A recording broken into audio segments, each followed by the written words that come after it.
Chapter हमारा basic accounting terms और उसका पार्ट 5 हम पढ़ने के लिए जा रहे हैं। पार्ट 5 में जो सबसे पहला वर्ड है वो हमारा रिसिप्ट, कि रिसिप्ट का मतलब क्या होता है। तो रिसिप्ट का सिंपल मतलब होता है कि हमारे को जो भी अमाउंट रिसीव होता है, सिंपल हम उसको रिसिप्ट कह देते हैं, लेकिन अकाउंट्स में थोड़ा सा जो मतलब है वो अलग होता है रिसिप्ट का।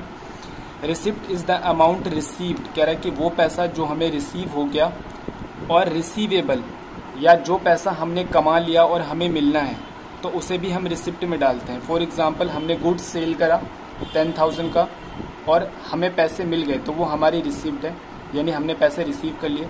और हमने सामान बेच लिया लेकिन वो पैसे अभी हमें मिले नहीं है तो वो भी हमारे रिसिप्ट के अंदर ही काउंट किए जाते हैं, यानी रिसीवेबल में हम डाल देते हैं। For selling of assets, goods और सर्विसेज, तो रिसिप्ट वर्ड हम तीनों के लिए इस्तेमाल करते हैं, चाहे हम असेट्स बेच के पैसा ले आए, चाहे हम गुड्स बेच कर पैसे लाते हैं, चाहे हम सर्विसेज रेंडर्ड करके जो भी पैसा लाते हैं तो उसे हम रिसिप्ट के अंदर ही डालते हैं।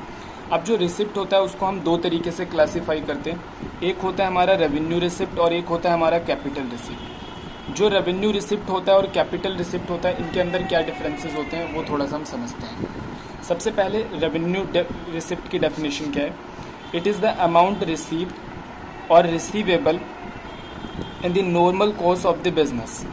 कह रहे कि ये जो रिसिप्ट होती है रेवेन्यू रिसिप्ट, ये normal course of the business होती है।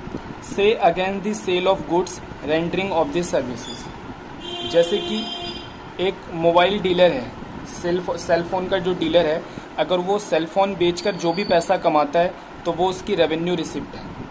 लेकिन मोबाइल डीलर की दुकान में लगा हुआ एसी, अगर वो उस एसी को बेचकर कुछ पैसे कमाता है तो वो रेवेन्यू रिसिप्ट नहीं कहलाएगा, क्योंकि उसका काम एसी बेचना नहीं है। इसी तरीके से एक फर्नीचर वाला जब वो अलमीरा बेचता है, कुर्सी बेचता है, चेयर बेचता है, बेड बेचता है, तो उससे मिलने वाला जो पैसा है वो उसका रेवेन्यू रिसिप्ट है। लेकिन उस फर्नीचर वाले के पास अगर कोई लैंड पड़ी है, कोई ज़मीन पड़ी है, उसने उसे बेच दिया और वहाँ से वो कुछ पैसे रिसीव करता है तो वो उसका रेवेन्यू रिसिप्ट नहीं है। ठीक है, तो रेवेन्यू रिसिप्ट में दो बातें याद रखनी कि जो नॉर्मल बिजनेस के अंदर जो भी हम काम करते हैं उससे जो रिसिप्ट होती है वो रेवेन्यू रिसिप्ट है, और इसके एग्जाम्पल हमें याद रखने हैं। अब आते हैं हम कैपिटल रिसिप्ट पे।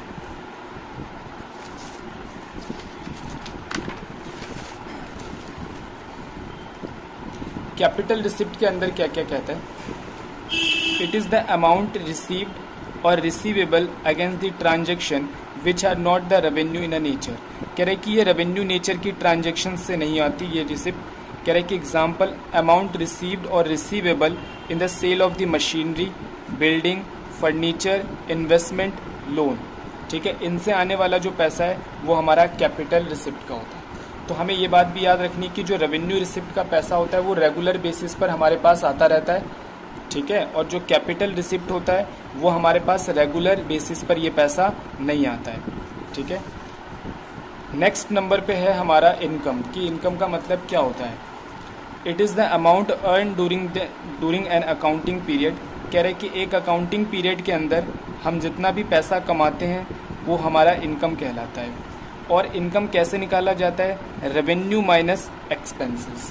ठीक है, एक साल के अंदर मान के चलो हमने रेवेन्यू कमाया कितना, हमने रेवेन्यू कमाया 50,000 और इस रेवेन्यू को कमाने के लिए हमने खर्च करे थे 30,000, तो हमारी इनकम कितनी आ जाएगी, इनकम आ जाएगी 20,000 रुपये। तो इस तरीके से हम इनकम जानते हैं। तो इनकम का मतलब क्या होता है कि जितना भी पैसा हमने कमाया उस पैसे को कमाने के लिए जितना पैसा हमने खर्च करा उसे माइनस करते हैं तो हमारा इनकम निकल के सामने आता है। तो इसकी डेफिनेशन हम ऐसे भी दे सकते हैं, difference between the revenue and expenses. एक सिमिलर वर्ड है इसका प्रॉफिट, सेम इनकम की तरह ही होता है।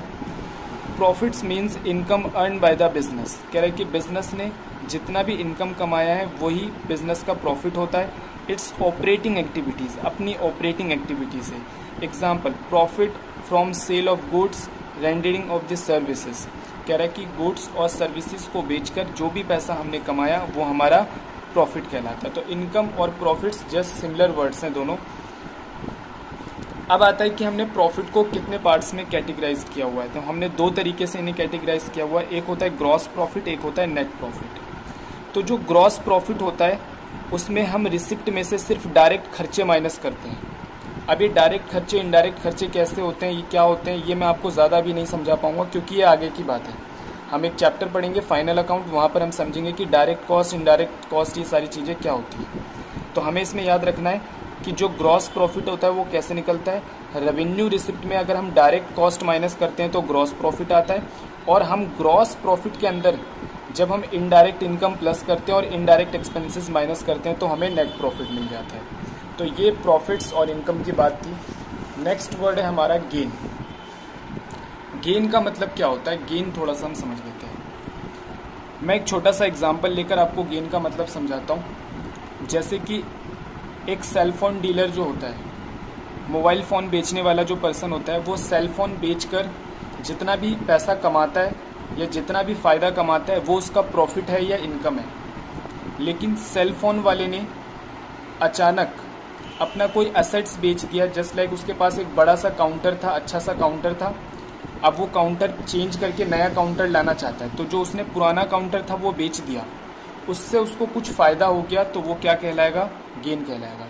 सेलफोन डीलर के पास एक अच्छी सी बाइक थी, उसने अपनी एक बाइक को बेच दिया जिसमें उसको कुछ प्रॉफिट हो गया, तो बाइक बेचना उसका काम नहीं है, लेकिन अगर वहाँ से उसको प्रॉफिट होता है तो वो गेन कहलाता है। तो जो गेन होते हैं वो बिजनेस के अंदर ओकेजनली होते हैं, कभी कभी होते हैं। It is a profit that a business arises from the transaction which are not the operating activity. ये बिजनेस की ऑपरेटिंग एक्टिविटी से नहीं होता। जैसे सेलफोन डीलर वाला सेलफोन ना बेचकर कुछ और बेचता है तो उससे जो प्रॉफिट होता है वो उसका गेन है, तो वो उसकी नॉन ऑपरेटिंग एक्टिविटी से कुछ पैसा कमा रहा है। But are the incidental to it, और ये इंसिडेंशियल होता है, यानी कि ये कभी कभार होने वाले प्रॉफिट्स होते हैं। Like gain on sale of land, जैसे कि आपने अपनी लैंड बेच दी, मशीनरी बेच दी या फिर अपनी इन्वेस्टमेंट बेच दी और उन पर आपको कुछ प्रॉफिट हो गया, तो वो गेन कहलाता है। नेक्स्ट वर्ड है हमारा लॉस। लॉस का सिंपल मतलब क्या है कि जब हमारे खर्चे ज़्यादा हो जाते हैं, किसी चीज़ को बनाने में हमारी कॉस्ट ज़्यादा हो जाती है और उससे मिलने वाला, उससे रिकवर होने वाला पैसा कम होता है, तो हमें लॉस कहलाता है। Loss is the excess of expense, कह रहा है कि जब एक्सपेंसेस ज़्यादा हो जाते हैं of a period over it's revenue, revenue से ज़्यादा एक्सपेंसेस हो जाएंगे, यानी कि खर्चा ज़्यादा हुआ और उससे बेचने के बाद, सामान को बेचने के बाद जो पैसा रिकवर हुआ वो कम हुआ, तो उसे हम लॉस कहते हैं। It decrease the honours equity, जब प्रॉफिट्स होते हैं तो वो ऑनर्स की इक्विटी को बढ़ाते हैं, ऑनर्स की कैपिटल को बढ़ा देते हैं। इसीलिए जब लॉस होते हैं तो वो ऑनर्स की इक्विटी को कम कर देते हैं। तो लॉस निकालने का फॉर्मूला क्या था, प्रॉफिट निकालने का क्या था, रेवेन्यू में से कॉस्ट माइनस करते थे, और लॉस का क्या होगा, कॉस्ट में से हम रेवेन्यू को माइनस कर देंगे। नेक्स्ट वर्ड पे आते हैं हम। नेक्स्ट वर्ड है हमारा cost. Amount of expenditure incurred on a specified article, product और एक्टिविटी, किसी भी आर्टिकल को, किसी भी प्रोडक्ट को और किसी भी एक्टिविटी को हमें तैयार करने में जितना भी पैसा हम खर्च करते हैं, यानी जितना भी हम एक्सपेंडिचर करते हैं, उसको हम कॉस्ट कहते हैं। ठीक है। नेक्स्ट वर्ड है हमारा इसी तरीके से डिस्काउंट। तो डिस्काउंट का मतलब क्या होता है, डिस्काउंट का अगर हिंदी प्रोनाउंसिएशन करें तो इसका मतलब होता है छूट देना। अब डिस्काउंट भी दो तरीके के होते हैं, तो यहाँ पर हम समझेंगे कि डिस्काउंट जो है वो छूट जो वो किस तरीके से कस्टमर्स को मिलती है। तो डिस्काउंट का मतलब it is the reduction in the price of goods और from the amount to be paid to a customer by the enterprises. यहाँ पर दो बातें बताई गई है। जो गुड्स हम बेच रहे हैं उनके प्राइस को कम कर देना, जो गुड्स हम बेच रहे हैं उनके प्राइस के अंदर रिडक्शन कर देना भी डिस्काउंट कहलाता है। और दूसरी बात यहाँ पर क्या बताई गई, जो अमाउंट हमें रिकवर करना है उसके अंदर कुछ छूट दे देना भी क्या कहलाता है, कस्टमर को छूट दे देना भी क्या कहलाता है, डिस्काउंट कहलाता है। जैसे एक पर्सन से हमें 10,000 रुपये लेने थे, लेकिन हमने बोला कि आप सिर्फ 9500 दे दो, ठीक है, यानी 500 रुपये की हमने उसे क्या दे दी, 500 की हमने उसे क्या दे दिया, डिस्काउंट, छूट, तो ये भी डिस्काउंट है। अगर कोई गुड्स हमारा 100 रुपीज़ का बिकता है, हमने बोला कि आप 95 का ले लो, तो हमने उस पर 5 रुपीज़ का क्या दिया, डिस्काउंट। तो डिस्काउंट का मतलब दोनों होता है, चाहे हम गुड्स की वैल्यू को डाउन कर दें, चाहे हम अपने जो पेमेंट हमें मिलने वाली है हम उसकी वैल्यू को डाउन कर दें। It may be trade discount और कैश डिस्काउंट। अब डिस्काउंट दो तरीके से क्लासीफाई होते हैं, एक होता है ट्रेड डिस्काउंट, एक होता है कैश डिस्काउंट। तो ट्रेड डिस्काउंट और कैश डिस्काउंट के अंदर क्या डिफरेंस होता है वो समझ लेते हैं।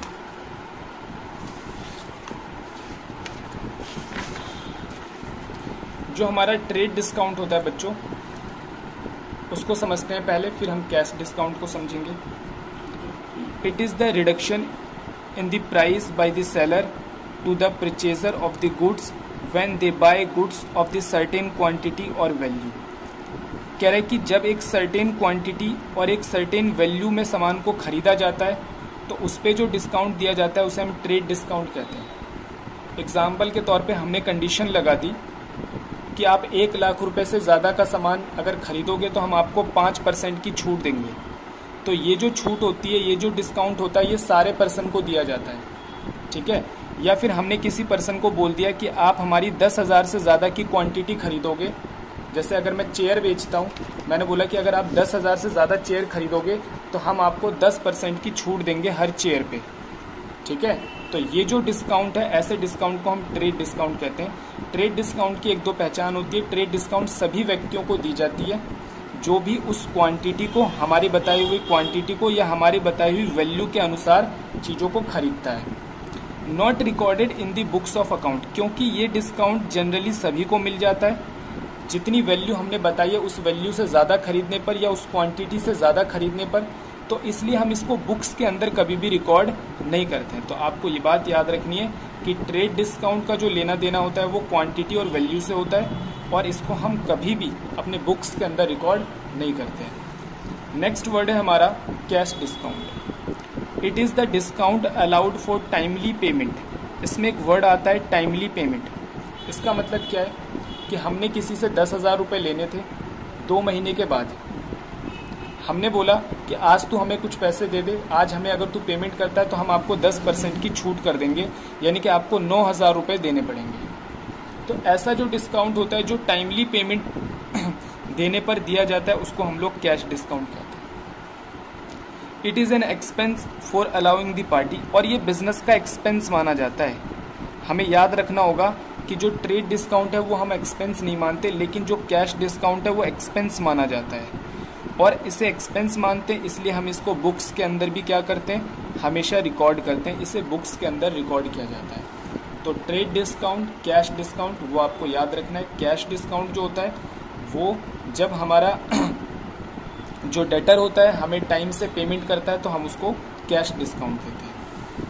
नेक्स्ट वर्ड है हमारा रिबेट। तो रिबेट का मतलब समझते हैं। It is the reduction in the price allowed by the seller. कह रहा है कि जो प्राइस है, जब हम गुड्स के प्राइस को कम कर देते हैं, ठीक है, तो उसे हम रिबेट कहते हैं generally. It is allowed for the reason other than for which the trade discount is allowed. लेकिन इसका जो रीज़न होता है वो ट्रेड डिस्काउंट से अलग होता है। ट्रेड डिस्काउंट देने के पीछे रीज़न था एक सर्टेन क्वांटिटी या सर्टेन वैल्यू पे सामान खरीदना, यानी कि जब हम बोल देते हैं कि 10,000 से ज़्यादा का सामान खरीदोगे या 10,000 क्वांटिटी से ज़्यादा सामान खरीदोगे तो हम आपको कुछ डिस्काउंट देंगे, जिसे हम ट्रेड डिस्काउंट कहते थे। लेकिन यहाँ पर जो डिस्काउंट होता है उसका जो रीज़न होता है, रिबेट का मतलब भी सिंपल छूट होता है, रिबेट का मतलब भी छूट होता है। लेकिन यहाँ पर जो डिस्काउंट होता है, यहाँ पर रिबेट में जो छूट मिलती है वो ट्रेड डिस्काउंट से थोड़ा अलग होता है। क्या हो सकते हैं वो? Like discount allowed because of the poor quality of goods. किसी गुड्स की अगर क्वालिटी थोड़ी सी पुअर है तो उसको हम थोड़ा कम पैसों में बेच देते हैं या कम रेट पर बेच देते हैं। तो इस तरीके की जो टर्म्स है उसे हम रिबेट कहते हैं। तो याद रखना है कि जो ट्रेड डिस्काउंट हमने बोला है, ट्रेड डिस्काउंट कब दिया जाता है? एक क्वांटिटी और एक वैल्यू, सर्टेन वैल्यू के लिए दिया जाता है। अगर उससे हटकर हमने कोई छूट दिया हुआ तो वो रिबेट के अंदर आ जाता है। नेक्स्ट नंबर पे आता है हमारा बिजनेस ट्रांजेक्शन्स। कि बिजनेस ट्रांजेक्शन्स का मतलब क्या होता है? कह रहा है बिजनेस ट्रांजेक्शन का मतलब an economic event. Economic event का मतलब क्या होता है? वो सारे इवेंट जिनका लेन देन पैसों से होता है वो इकोनॉमिक इवेंट कहलाते हैं। That causes of change in the assets, या तो ये असेट्स को चेंज करेंगे या हमारी लाइबिलिटी पोजीशंस को चेंज करेंगे या फिर ये ऑनर्स की इक्विटी को चेंज करेंगे, उसे हम बिजनेस इवेंट यानी बिजनेस ट्रांजेक्शन कह देते हैं। एग्जाम्पल के तौर पे हमने 10,000 रुपये का सामान खरीदा, तो अब 10,000 का सामान खरीदा तो हमारे एसेट्स के अंदर क्या हो जाएंगे, इंक्रीमेंट हो जाएंगे। हमने किसी से उधार सामान खरीदा तो हमारी लायबिलिटी बढ़ जाएगी। बिजनेस के मालिक ने, ऑनर ने बिजनेस में कैपिटल लगाई तो बिजनेस की क्या हो जाएगी, बिजनेस की जो हमारा बिजनेस की जो लायबिलिटी है वो बढ़ जाएगी। तो कहने का मतलब क्या है कि जब हम कोई ट्रांजेक्शन करते हैं जिससे असेट्स, लायबिलिटी और कैपिटल पे फर्क पड़ता है तो उसे हम बिजनेस ट्रांजेक्शन कहते हैं। अदरवाइज इसके अलावा अगर कोई भी ट्रांजेक्शन बिजनेस में होती है तो वो बिजनेस ट्रांजेक्शन नहीं कहलाती। जैसे एग्जांपल के तौर पे जो हमारा ओनर है वो 2 दिन तक बिजनेस में नहीं आया, लेकिन इसका जो लेन देन है वो कहीं पर भी मनी और मनी वर्थ से नहीं है, तो ये बिजनेस ट्रांजेक्शन नहीं है। इसके अलावा हम और भी कोई भी इवेंट होगा जिसका लेन देन पैसों से नहीं होगा तो हम उसको बिजनेस ट्रांजेक्शन नहीं मानेंगे। तो इसमें दूसरी बात क्या याद रखनी है, लाइक बाइंग, सेलिंग और exchanging of goods and services. ठीक है, यानी कि इसके अंदर हम लोग जैसे कि बाइंग करना, सेल करना और एक्सचेंजिंग गुड्स ऑफ सर्विसेज, ये सारा हमारा बिजनेस ट्रांजेक्शन में आता है। और बिजनेस ट्रांजेक्शन की एक पहचान और भी क्या है कि इससे जो हमारी फाइनेंशियल पोजीशन होती है उसके अंदर चेंज आती है। जब तक कोई भी ट्रांजेक्शन बिजनेस की हमारी फाइनेंशियल पोजीशन में चेंज नहीं लाती हम उसको बिजनेस ट्रांजेक्शन नहीं मान सकते। एग्जाम्पल के तौर पे जो हमारा एक बहुत अच्छा एम्प्लॉय था, उस एम्प्लॉय ने हमारे यहाँ से काम छोड़ दिया। ठीक है, अब उस एम्प्लॉय ने जब वो काम छोड़ दिया तो इसको हम मनी वर्थ में नहीं ला सकते, यानी कि इसको हम पैसों के अंदर मेजर नहीं कर सकते, तो ये हमारी बिजनेस ट्रांजेक्शन नहीं है। तो बिजनेस के अंदर कोई भी इवेंट हो जिसका लेना देना अगर बिजनेस की फाइनेंशियल पोजीशन से नहीं है तो वो हमारी बिजनेस ट्रांजेक्शन नहीं मानी जाती। बिजनेस ट्रांजेक्शन कब मानी जाएगी, जब उसका लेन देन मनी या फिर मनी वर्थ से हो। तो ये हमारा चैप्टर था जो हमारा आज कंप्लीट हो गया है।